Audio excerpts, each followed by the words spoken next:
Welcome to the World War I History Podcast, produced by the MacArthur Memorial. We invite you to follow us on Twitter at MacArthur1880 or find the General Douglas MacArthur Memorial on Facebook. This podcast was sponsored by the Ernst and Gertrude Tico Charitable Foundation.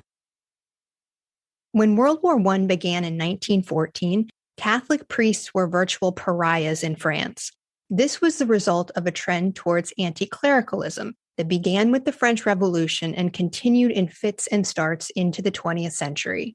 Prior to World War I, to further eliminate perceived privilege, France's Third Republic made priests eligible for military service. Ironically, though, this attempt to erase them as a distinct social class provided French priests the opportunity to be seen as patriots. Tens of thousands of priests served in the French army during World War I, alongside nearly 2/3 of France's male population. And today we're going to explore this novel chapter in World War I history. And we are joined by Dr. Anita May, author of Patriot Priests, French Catholic Clergy, and National Identity in World War I. Welcome, Dr. May. Oh, thanks. I'm glad to be here. To start off with, could you explain anti-clericalism, and can you explain the difference between U.S. and French concepts of separation of church and state? Yes. Well, if you look up the definition of anti-clericalism in Encyclopedia Britannica, for example, it says it's opposition to the clergy for its real or alleged influence in political and social affairs, for its doctrinarism, and for its privileges or property, or for any other reason. But I would like to explain to your audience that this just touches the sentiment behind it. First of all, back in the 18th century, when anti-clericalism was first sort of spread in France, one of its proponents was Voltaire, and he said, "Écrasez l'enfant," in reference to the Catholic Church, and it's crush the evil one. Interesting that he uses the word evil in that context, but in any event. And then in the Third Republic, when the Republicans who favored Republican government got control of the government, they said that they thought of the clergy as a black-robed army in the service of a foreign power. They meant Rome, of course. And so I think that to understand anti-clericalism and the place of the priest by the beginning of the war, you have to understand that the invective was just about as powerful as contemporary political invective is, and some of the sentiment behind it was similar. So the Catholic Church was the enemy as far as the Third Republic was concerned, and they wanted to limit its influence. So that's anti-clericalism. You know, it comes from the experience, of course, of French history. In the old monarchy, the church and state were completely entwined. Probably everybody's heard of Cardinal Richelieu. He was the prime minister, so to speak, of the monarch for a little while, and he was a cardinal in the Catholic Church. So you can see that was totally entwined. And the church supported the government, and the government supported the church. And that's not happened in American history, particularly since we had the revolution in the Constitution. It might have been true in early days of Massachusetts, where there was an intertwining of church and state, but not in America as it was founded by the Constitution. And so it's really difficult for us to understand the bitterness behind this anti-clericalism that existed. But in France, anti-clericalism believes that they want to protect the individual from the claims of religion, which are seen as inhibiting a citizen from free will and burdening him with superstitious, unscientific beliefs. While in America, our concept is based on the idea of keeping all churches free from state control. and preventing the state from establishing one religious denomination as the state religion. So it's a completely different kind of almost unemotional idea that we have. And so it's very difficult to understand this, especially this time in history when the French were passing these laws that were so antagonistic to the Catholic Church. It's such a fascinating distinction. Thanks for laying that out for us. Now, can you set the stage for us? Can you outline the pre-war relationship between the Catholic Church and the Third Republic? You've already touched on this a little bit, but just in a little more detail, and tell us how this impacts the status of French priests in society. The Third Republic was established after the defeat of Louis Napoleon, who had established the Second Empire, it was called, and he was the emperor. And after the French Revolution, it's a little complicated for anybody who doesn't understand France. The Bourbon monarchy was restored for a time, and there was another revolution, and there was an Orleanist monarchy. And then there was, for a short period of time, the Second Republic. The First Republic was during the French Revolution. The Second Republic was in 1848. But Louis Napoleon came to power in 1852 and established what he called the Second Empire, the First Empire being the empire of Napoleon Bonaparte, who was his uncle. And in all of this transition, every time that a monarchy, or in terms of the empire, was in place, the church was granted more freedom and more liberty.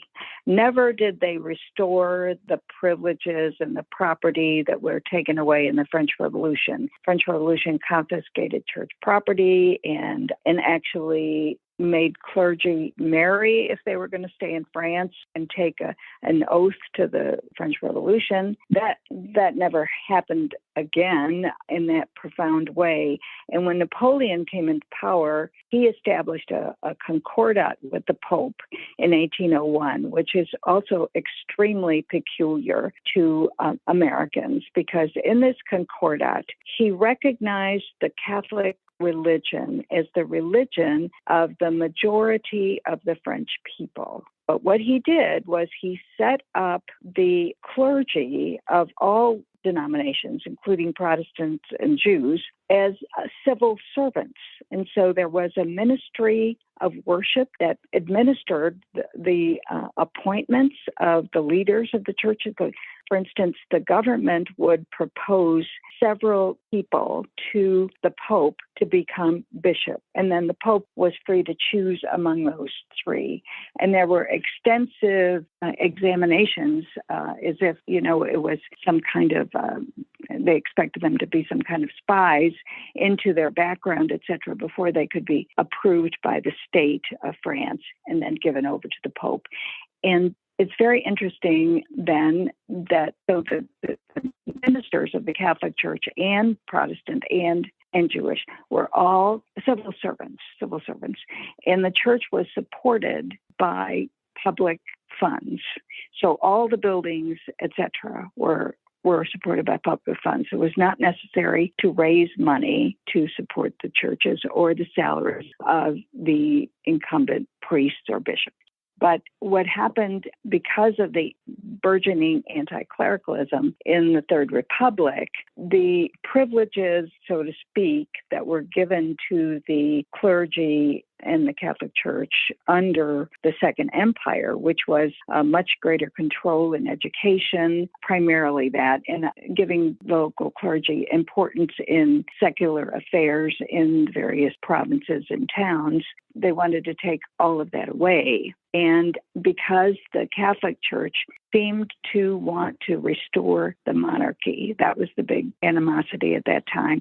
There were a number of bishops who'd be documented as supporting the return of the Bourbon monarchy. And in the opening days of the Third Republic, the Chamber of Deputies was controlled by a royalist party, so it looked like it could be possible. But the people in France were really not ready for that, and there were more people who wanted Republican government than not.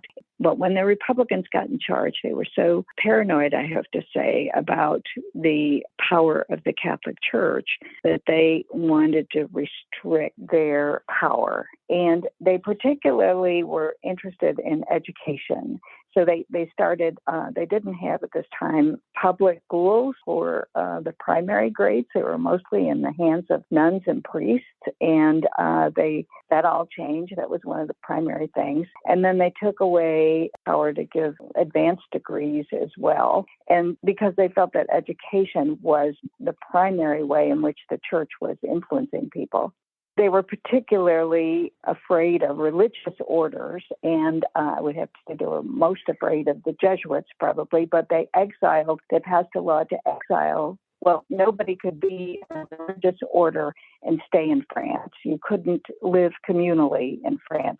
So many of the religious orders set up houses in Belgium and in England. And of course, they had missions. So a lot of them were in South America, and they weren't in France anymore. You could not be in France and be in a religious order after they passed these laws. And then, of course, they decided that one of the things that attracted men to the priesthood was that they didn't have to serve in the military. So that's when they decided to end the exemption of the clergy from the military service. So they did that in 1885, I believe. But at that time, they said that if they drafted people kind of initially for training. And after their period of training, if war broke out, they said that they could choose a non-combat position. After 1905, when they separated church and state, they made a new law about military service, and they said that nobody inducted after 1905 could choose a non-combat position. So that's why, in the end, there were 33,000 Catholic priests and seminarians in the military, and about half of them were in combat. And the others, a lot of them were nurses and stretcher bearers. So they were in non-combat positions, but they were basically, especially the stretcher bearers, were at the front. I have this, what I consider one of the most descriptive quotes of how the priests were treated at the beginning of the war, just their position in French society. And I'd like to just read this because it's one of my favorite descriptions of how they felt, because you can see this in the letters when war breaks out, how they feel about their positions. And in 1892, a journalist wrote in one of the largest publications in France about the positions of the priests. He said that they were banished from the school, excluded from the committee directing official charities, regarded with malicious distrust or jealous hatred by the mayor and the schoolmaster. They were kept at arm's length as a compromising neighbor by all the minor officials employed by the commune or the state. They were spied on by the innkeeper, exposed to the anonymous denunciations of the local newspaper. The priest spends his morning reciting prayers to empty pews and his afternoons planting cabbages and pruning roses. That's the way they felt, and that's the experience. And that's all of the things in sort of graphic detail that they used to be involved in, but they couldn't be involved in anymore. And then they also took away the church's, they would call it control over marriage. You had to be married by civil authorities. You couldn't be married the other way. And your birth and death had to be registered civilly. It wasn't sufficient that it would be registered by the Catholic Church. So that just kind of, I think it's more graphic than anything I've said to listen to that little quote from the newspaper. For sure. So when the French army mobilizes in 1914, how do the priests respond? Well, that's the amazing thing. So this is how they're treated, right? This is their exiles. Many of them are that had their initial training in France are in religious orders, and they're exiled. They're someplace. They're Belgium, England, whatever. They were called back, and they came. in some ways, if you look at the statistics, there's some possibility of miscalculation about people coming from the missions in South America, but there's no miscalculation about them coming from exile in Europe, Belgium, and England. And so why did they come? Well, they came because actually they were Frenchmen. And regardless of what the Third Republic thought of them, they loved their country. And they were appalled to have it invaded by the Germans. And they wanted to prove that they were patriotic as well. They also had been influenced by the accusations of the time that religion was a feminizing thing, and they hoped to prove otherwise. They used to tease them that they were walking around in skirts, so they must be girls. And one of the men who had brothers in the military wrote that he wanted to be like the brothers, like his brothers, and join the military. So all those reasons made them come back. But they're Frenchmen, and Germany invaded France. Big deal. So that's why they came. And it was really a phenomenon when you think about it. But it worked to the disadvantage, like you said in your introduction, because this put all of those priests into these positions with the 8 million men that the French drafted. You know, the French drafted people in classes, and so they drafted men who were up to 40 years old. That's how they got 8 million people in the military. And so they didn't have too much respect for age either. So in terms of how many priests served as chaplains, in the whole war, only 1,500 French priests served as chaplains. And to compare that, the British had one chaplain for every 4,000 men, and the Canadians had one chaplain for every 1,000 men. Big difference. Yeah, right. The priests that were in combat and in nursing situations, they were able to act as priests when their commanding officers kind of looked the other way, when they had the time, when they were there. Even though they weren't officially chaplains, they were there. You've explained that some of them are chaplains. They're providing spiritual comfort. They're helping with morale. Some of them are performing kind of medical support roles. They're also, as you've mentioned, combatants. They're with other French soldiers who are going to be in combat. They're right beside them as fellow combatants. How does the Catholic Church view this kind of military service for them? And do the priests struggle with being combatants?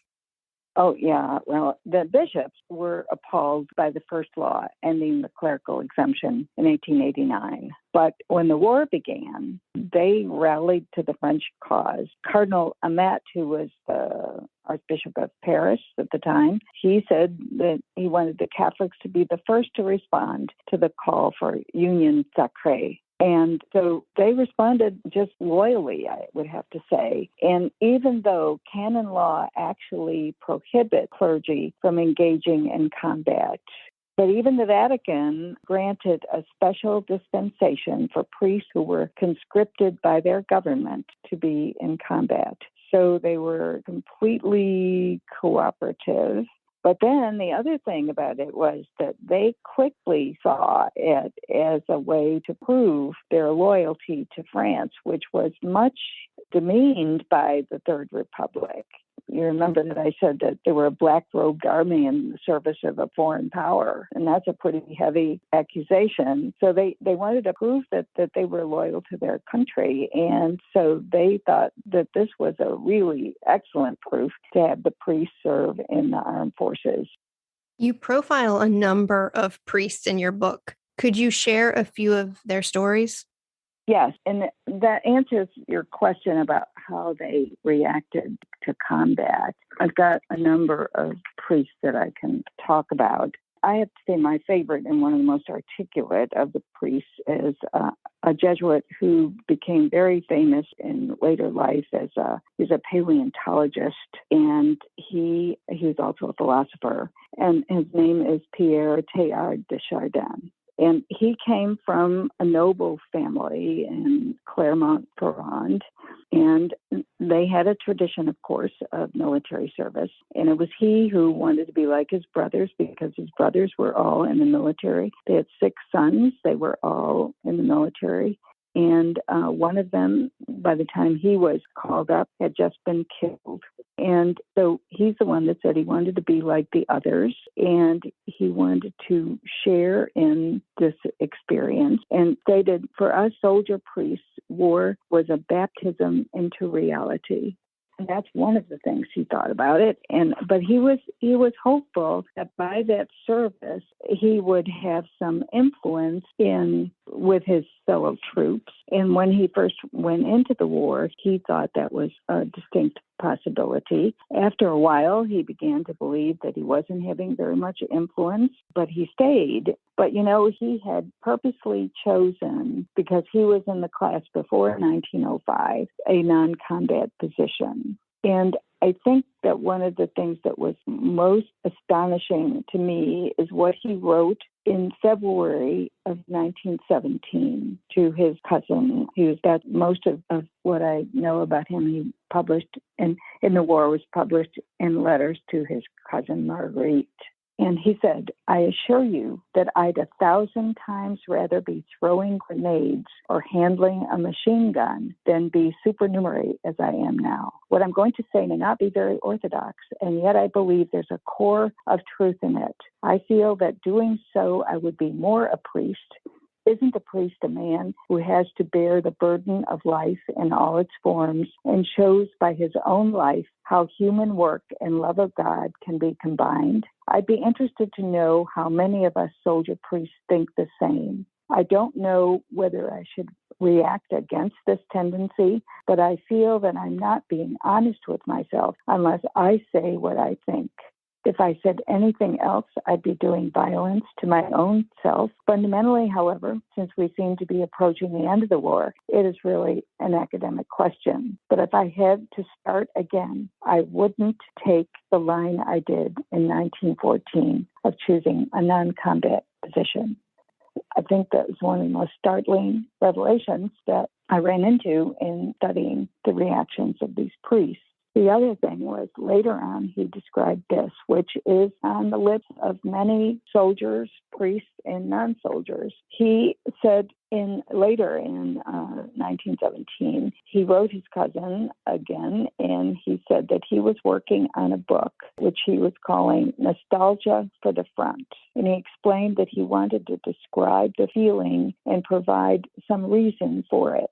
He wrote, the reasons I believe come down to this. The front cannot but attract us because it is in one way the extreme boundary between what one is already aware of and what is still in the process of formation. Not only does one see there things that you experienced nowhere else, but one also sees emerge from within one an underlying stream of clarity, energy, and freedom that is to be found hardly anywhere else in ordinary life. And the new form that the soul then takes on is that of the individual living the quasi-collective life of all men, fulfilling a function far higher than that of the individual and becoming fully conscious of this new state. It goes without saying that at the front, you no longer look on things in the same way as you do in the rear. If you did, the signs you see in the life you lead would be more than you could bear. The exaltation is accompanied by a certain pain. Nevertheless, it is indeed an exaltation, and that's why one likes the front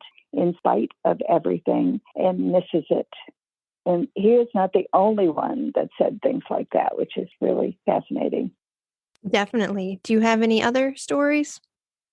Well, when the priests got into the war, they were acutely aware that people didn't like them. And so any example of acceptance was very moving for them. And at the beginning of the war, I guess because Napoleon was right that France is a Catholic country, whether the Republicans liked it or not, people flooded to the churches. And when the priests were going off to war, they were given accolades.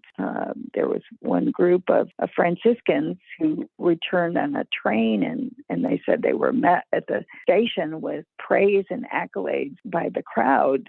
Here come the priests.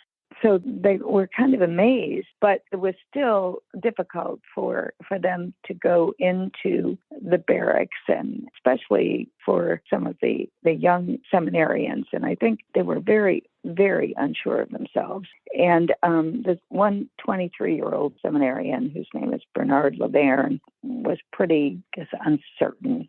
And but he felt better after a while in barracks, and he wrote to his cousin that she was right to believe that he could have some influence over the other soldiers. He said, "You cannot imagine, but yes, it is you who told me so on Sunday, how much good one can accomplish with the soldiers.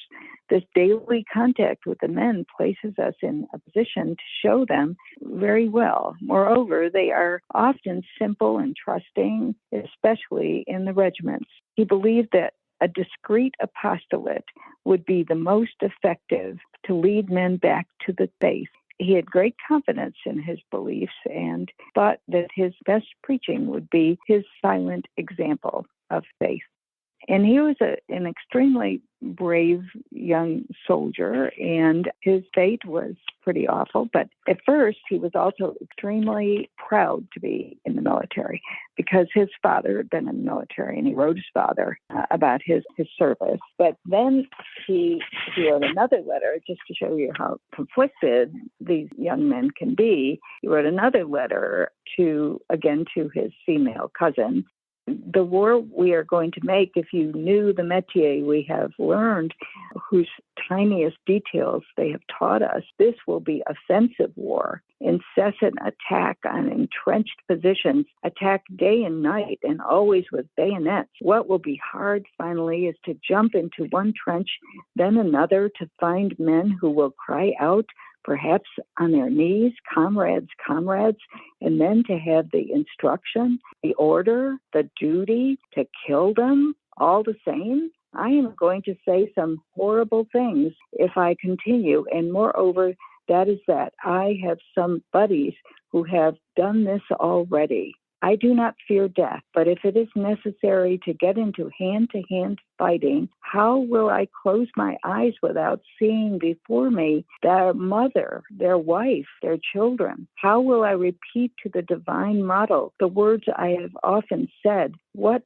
would you have done, Jesus, in these circumstances?" So you can see that they can be really torn up at the same time as they're glad to be defending their country. So it's just really very, very moving, the experience, I think.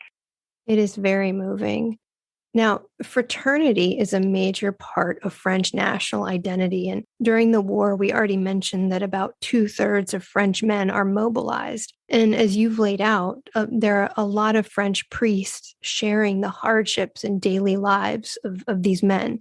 Does this contact ultimately undermine anti-clericalism in the Third Republic? Well, it seems to. In a number of instances after the war, there were attempts by the Republican government to re-exile the religious orders and do various things to reinforce the anti-clerical laws. And when they were put in place, the interesting part about it is when they were put in place at the end of the 19th century, even the Catholics didn't protest very much. But after the war, not only did the Catholics protest, but a lot of other people joined them in this protest. And then finally, a prime minister came to power, Mitterrand, who said, how can we send back into exile these people who came here to fight for us in the war? How can we do this? But further than that, the priests had become an integral part of a lot of the lives, not only of the priests, but of their relatives, because one of the things that they did was they buried men in marked graves. There was one priest in particular, Achille Liénart, who later became the Archbishop of Lille. He made it his mission to go and bury the dead and mark graves and identify the dead and write to their relatives. And so they were integral in the kind of memory that not only the soldiers had, but of the relatives and parents. One of the things I read was by a man who studied what happens to veterans after the war, and one of the interesting things that what he said is the most long-lasting feeling that gave meaning to the war experience for the veterans was the experience of brotherhood. It was not patriotism that they carried with them into the post-war period, but this feeling of brotherhood that they adapted at the front. And one of the things that was true and that you could see in all the letters and memoirs was that the priest at the front, whether he was in combat or not, was very supportive of his fellow soldiers and in some ways made meaning of the war. So, of course, in the Christian religion, suffering is equated with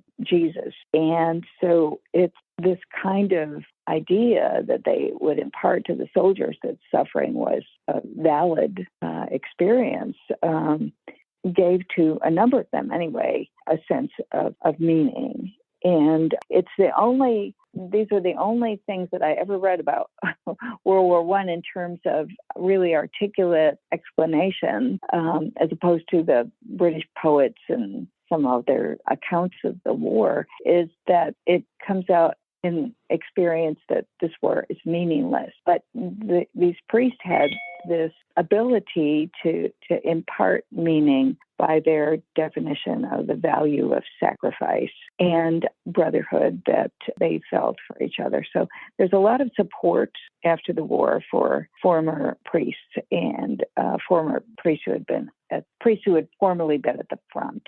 And a number of them, there's a man who did a study of how many of them subsequently became bishops, and a good number of them did actually. And when they did, the people who served with them came out to congratulate them.